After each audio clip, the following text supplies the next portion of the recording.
After my marriage, I lived with my wife in another part of London. My friend, Sherlock Holmes, continued to live in his apartment in Baker Street. One day, in the autumn of 1890, I decided to visit my friend. But when I arrived at his apartment, I found he already had a visitor. This visitor was an old man. He was fat, with a red face. But the most unusual thing about him was his hair. The colour of the old man's hair was bright red. "I'm sorry, Holmes," I said. "I didn't know you were busy. I'll wait in the next room."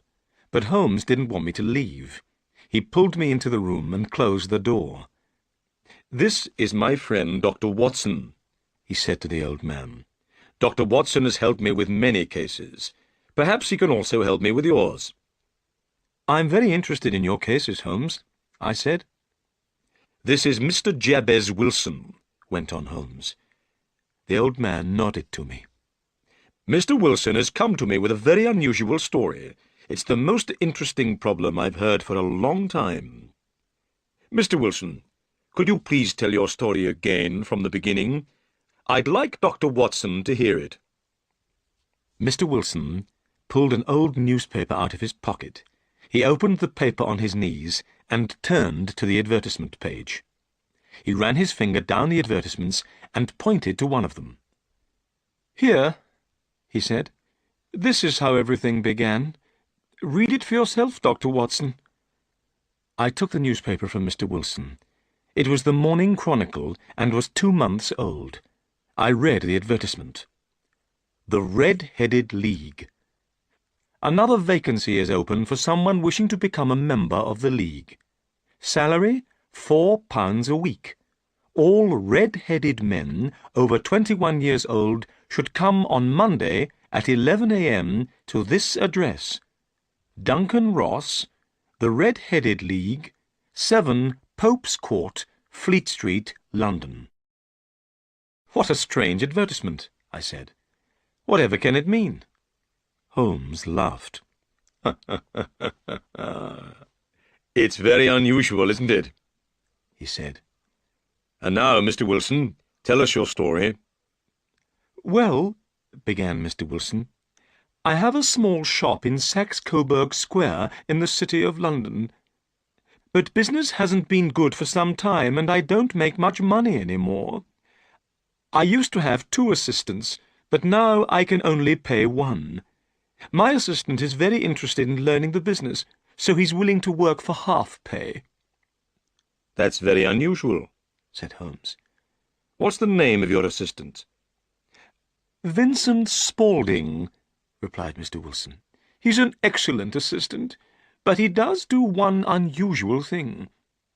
Spaulding's very interested in photography and takes a lot of photographs. He develops these photographs himself in the cellar of my shop. When he isn't working, he spends all his time down there." "Go on," said Holmes. "We live very quietly," continued Mr. Wilson. "I don't go out very much, and I don't read the newspapers. One day, 8 weeks ago, Spaulding came to me with a newspaper in his hand. It was the same newspaper that I showed you, Dr. Watson.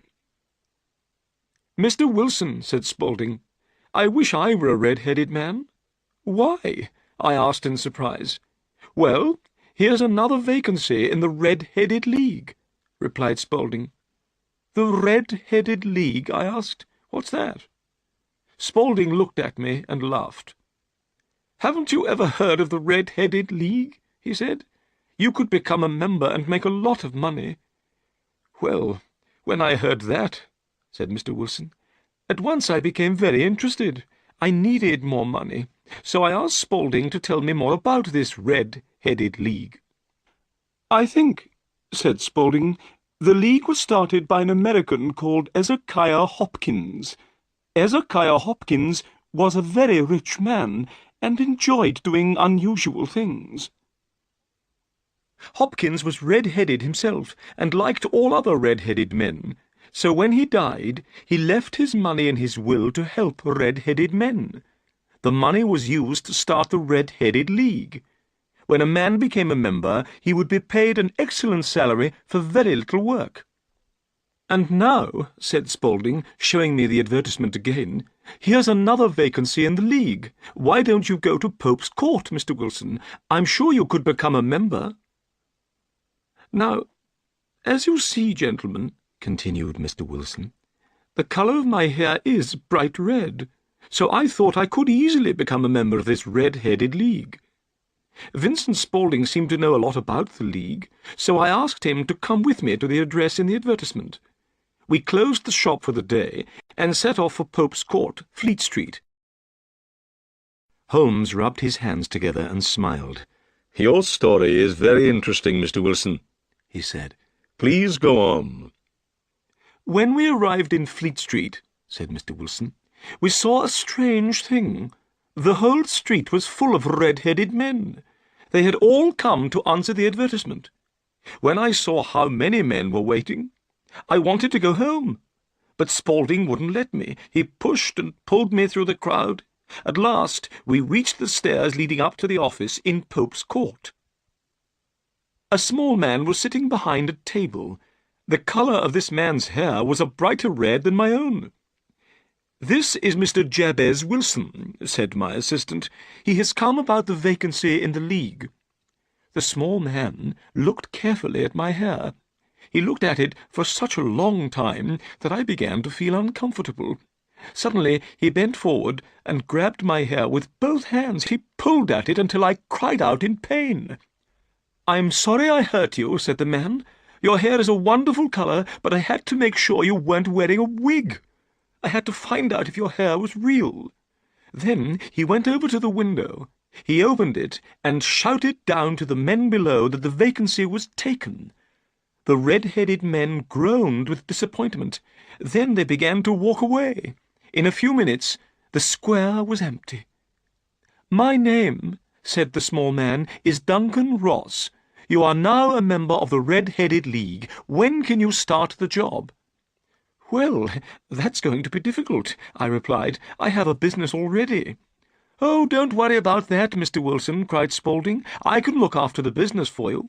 Now, I knew that my assistant was a good worker and would look after my business well. So I asked Duncan Ross, "What are the hours of work?" "Every day between the hours of 10 o'clock and 2 o'clock," replied Mr. Ross. "The pay is £4 a week. But you must not leave the office at any time between 10 and 2. If you leave for any reason, you'll lose your pay." "I understand," I said. "And what is the work?" "Copying out the Encyclopaedia Britannica. The first book of it is over there. Will you be able to start work tomorrow?" "Certainly," I said. "Then goodbye, Mr. Wilson. I hope you enjoy your work." I went home with Vincent Spaulding. I was very pleased. It was an easy job to copy out the Encyclopaedia Britannica, and the pay was excellent. Next morning, when I arrived at the office, Duncan Ross was waiting for me. I started copying out the encyclopedia, beginning with subjects under the letter A. Sometimes Mr. Ross left the room, but he kept coming back to see me. At 2 o'clock he told me I had worked well. He was very pleased. Then I left, and he locked the office door behind me. The same thing happened every day for 8 weeks. Every morning I began work at 10, and every afternoon I left at 2. Every Saturday I was given £4 for my week's work. At first, Mr. Ross came into the office to watch me work, but after a time he stopped coming. However, I was afraid to leave the office. I didn't want to lose my pay. But suddenly everything came to an end. "To an end?" asked Holmes. "Yes. This morning I went to work as usual at 10 o'clock, but the door was locked, and on it was this card." Mr. Wilson held up a small piece of white card. This is what it said: "The Red-Headed League is finished. The 9th of October, 1890. Holmes and I looked at the piece of white card. Then we looked at Mr. Wilson's face. He looked very disappointed and upset, but there was also something rather funny about the Red-Headed League. Suddenly we both began to laugh. "I don't think this is funny," cried Mr. Wilson angrily. "Perhaps I should take my case somewhere else." "No, no," said Holmes. "Your case is most interesting and unusual. What did you do when you found the card on the door?" "I was extremely surprised," replied Mr. Wilson. "I didn't know what to do. I went to all the offices in the building. I asked if anyone knew anything about the Red-Headed League, but no one had ever heard of Duncan Ross. At last, I went home to Saxe-Coburg Square. I told Vincent Spaulding what had happened. Spaulding said that if I waited, perhaps the League would write to me. Perhaps they would explain everything in a letter. But I didn't want to wait. I've lost a good salary of £4 a week. I want to find out about this League and why they did this to me. Mr. Holmes, I've heard you help people when they are in trouble. That's why I've come to you." "You've done the right thing," said Holmes. "I'll be happy to help you, Mr. Wilson. But first, I want to ask you some questions. Your assistant, Vincent Spaulding, how long had he been with you before he saw the advertisement?" "About a month." "How did he get the job as your assistant?" "I advertised the vacancy for an assistant. He came for the job. I chose him because he looked a good worker. Also, he said that he would work for half pay." "What does Spaulding look like?" "He's small, and he moves very quickly. He's about 30 years old, and has a white mark on his forehead." Holmes sat up straight in his chair. He was very excited. "Tell me," he said, "is there anything unusual about Vincent Spaulding's ears?" "Yes," replied Mr. Wilson. "They have holes in them for earrings. He told me a gypsy did this when he was a boy." Holmes sat back in his chair. He was thinking carefully. I guessed Holmes already knew something about Vincent Spaulding. "Is Spaulding still working for you?" asked Holmes. "Yes," said Mr. Wilson. "I've left him at the shop." "Good. Mr. Wilson, I need a couple of days to investigate this case. I hope to solve the mystery by Monday." After Mr. Wilson had left, Holmes turned to me. "Well, Watson," he said, "what do you think about all this?" "I can't understand it," I said. "It's most unusual." "I need to think," said Holmes. "Please don't speak to me for at least 50 minutes. I'm going to smoke my pipe." Holmes sat back in his chair. He put his black pipe between his lips, lit it, and closed his eyes. Time passed. I thought Holmes had fallen asleep, but suddenly Holmes jumped out of his chair and put his pipe down on the table. "Watson," he said, "we're going to visit Saxe-Coburg Square. Come, quickly!" We soon arrived in Saxe-Coburg Square, the place where Mr. Wilson had his shop. Saxe-Coburg Square was in a poor part of London. It was a small and quiet square. On each side of the square stood a line of old houses. In the middle of the square was a small garden with grass. Sherlock Holmes stopped outside one of the houses on the corner of the square.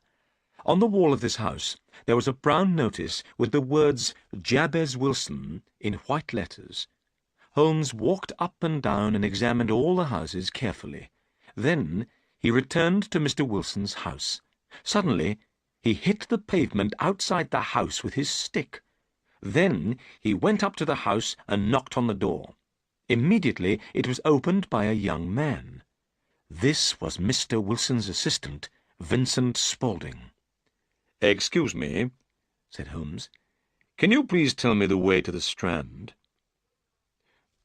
"Go down the 3rd Street on the right," answered the assistant quickly.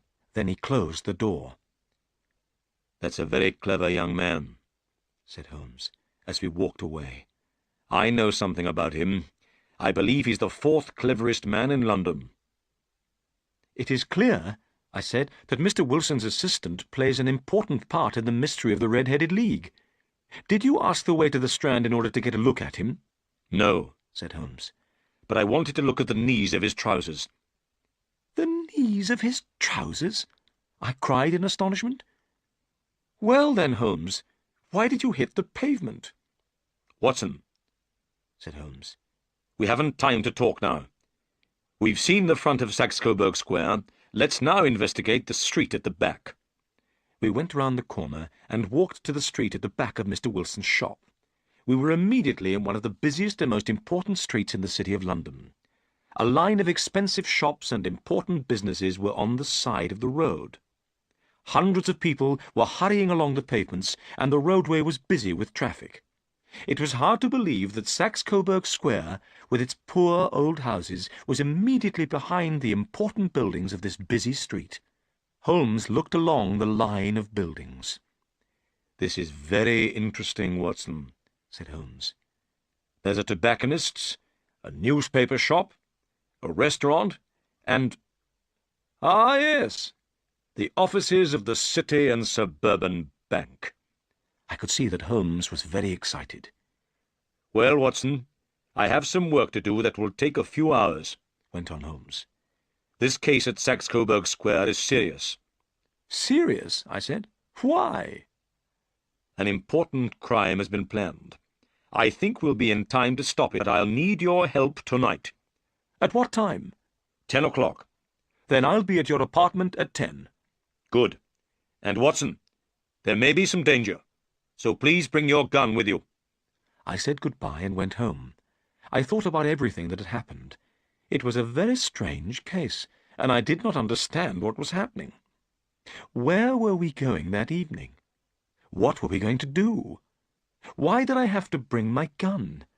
And who was Vincent Spaulding? There was only one thing to do. I had to wait until the evening. Then perhaps I would get the answers to these questions. At 9:15 that evening, I set off for Baker Street, where Holmes lived. When I arrived, I noticed 2 carriages standing outside Holmes' door. Inside his apartment, Holmes was talking with 2 men. One of them was Peter Jones, a police detective. The other man was tall and thin, with a sad-looking face. "Hello, Watson," said Holmes. "I think you already know Mr. Jones of Scotland Yard. Let me introduce Mr. Merryweather. Mr. Merryweather is also coming with us tonight." "I hope it's important," said Mr. Merryweather sadly. "I usually play cards with friends on Saturday evenings. I have played cards every Saturday night for the last 27 years. "I think," said Sherlock Holmes, "that tonight you'll play a more exciting game than cards. You, Mr. Merryweather, may lose £30,000. You, Jones, may win the prize of a criminal you want to catch." "The criminal John Clay, murderer and thief," said Jones. "He's a young man, but he's a very clever criminal. I want to catch him more than any criminal in London." "It's time to go now," said Holmes. 2 carriages are waiting. You 2 take the first carriage, and Watson and I will follow in the second." The carriages went quickly through the dark streets. I wondered where we were going. "We're nearly there," Holmes said to me at last. "This man, Merryweather, is a bank manager. I wanted Jones to come with us too. He's a good man. He's not very clever, but he is very brave. Ah, here we are." We were in the same busy street which Holmes and I had visited earlier in the day. We got out of the carriages, and Mr. Merryweather took us down to a small side door. Through the door was a corridor with an iron gate at the end. Mr. Merryweather opened this gate and stopped to light a lantern. Then he took us down some steps and through another gate. At last we were in a large cellar. This cellar was full of large boxes. Holmes took out his magnifying glass and went down on his knees to the floor. He examined the stones on the floor, then he jumped up and put the glass back in his pocket. "We have about an hour," he said. "The criminals will wait until Mr. Wilson is in bed. Then they'll move quickly. Watson, we're in the cellar of one of the most important banks in London. Mr. Merryweather is the manager of this bank. He'll explain why the criminals are interested in this cellar at the moment." "About 2 months ago," whispered Mr. Merryweather, "the bank received a huge amount of gold from the Bank of France. But we never used the money. It's still lying in boxes in this cellar." "I understand," I said. "Well," said Holmes, "let's make our plans. Mr. Merryweather, you must put out the lantern. But first, we must decide where to stand. These men are dangerous, and we must move carefully. I want you all to hide behind these boxes. When I shine my light on the men, attack them. If they fire a gun, Watson, shoot back at once." I hid behind a wooden box and put my gun on the top. Merryweather put out the lantern, and we were in complete darkness. "They have only one way of escape," whispered Holmes. "That's back through Wilson's shop, into Saxe-Coburg Square. Have you done what I asked you, Jones?" "3 police officers are waiting at the front door of Wilson's shop," replied Jones. "Excellent. Then everything is ready. And now we must be silent and wait." More than an hour went by. My arms and legs were tired, but I was afraid to move. The only sound was the breathing of my 3 companions. Suddenly, I saw a light. This light was coming from underneath the floor. It was shining between the stones in the floor. Slowly, one of the large stones turned over on its side. There was now a large square hole in the floor. The light of a lantern shone up through this hole. I saw a face appear in the hole. By the light of the lantern, I recognized Mr. Wilson's assistant. The young man pulled himself up out of the hole. He turned round and stood beside the hole. Then he began to pull up another man after him. This man was thin and small, with bright red hair. "Let's hurry," whispered the young man. Suddenly, Holmes jumped forward and grabbed the young man by the neck. Immediately, the man with red hair jumped down the hole again. Jones grabbed at his coat, and I heard the sound of tearing cloth. At once, the young man pulled a gun out of his pocket, but Holmes hit the man's hand, and the gun fell to the floor. "Stand still, John Clay," said Holmes. "You cannot escape." "All right," replied the young man. "But I think my friend has escaped." "You'll see your friend very soon," said Jones. "There are 3 policemen waiting for him at the front door. Now then, John Clay, please hold out your hands. I'm going to take you to the police station." Jones put the handcuffs on John Clay's wrists, then led him upstairs. Holmes, Mr. Merryweather, and I followed them from the cellar. "Mr. Holmes," said Mr. Merryweather, "I don't know how the bank can thank you. You've stopped a very serious crime." "Well," replied Holmes, "I've wanted to catch John Clay for a long time, and this has been a very interesting case. I enjoyed hearing the strange story of the Red-Headed League." Later, Holmes explained to me the mystery of the Red-Headed League. "You see, Watson," he said, "it was clear that the men in the Red-Headed League wanted only one thing. They wanted to get Mr. Wilson out of his shop for some hours every day. That was why they kept him busy copying out the Encyclopaedia Britannica. John Clay is a very clever young man. It was he who thought of the Red-Headed League. He thought of it because Mr. Wilson's hair was the same colour as his friend's hair, very bright red. Clay put the advertisement in the newspaper. Then he showed the advertisement to Mr. Wilson. He suggested to Mr. Wilson that he should apply for the vacancy in the League. When Mr. Wilson told us that his assistant was working for half pay, I knew he must have a special reason for wanting the job." "But, Holmes," I said, "how could you know what that reason was?" "Mr. Wilson's business is small," explained Holmes. "There was nothing inside his house to attract criminals, so I knew it must be something outside the house. What could it be? Mr. Wilson told us that Vincent Spaulding, or John Clay, spent many hours in the cellar. The cellar. He was doing something in the cellar. I asked more questions about Vincent Spaulding. I found out that he was John Clay, one of London's most dangerous criminals.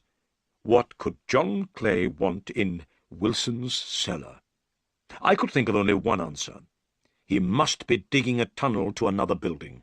Then we visited Saxe-Coburg Square, and I surprised you by knocking on the pavement with my stick. I wanted to find out exactly where the cellar was. I knew from the sound my stick made that there was no cellar in front of the house. Then I rang the doorbell, and Clay answered it. I saw that the knees of his trousers were dirty. Clearly he had been digging for many hours. But what was he digging for? I walked round the corner, saw the City and Suburban Bank, and knew that I had solved the problem. When you went home, I visited Jones and Mr. Merriweather and asked them to come with us tonight. "How did you know the criminals would try to rob the bank tonight?" I asked. "When they closed the Red-Headed League office," said Holmes, "I knew the tunnel was finished. The criminals were ready to move. Today is Saturday. No one would come to the bank until Monday. If they took the gold tonight, they would have 2 days for their escape." "Excellent, Holmes," I cried. "You have been very clever. You have solved another difficult case."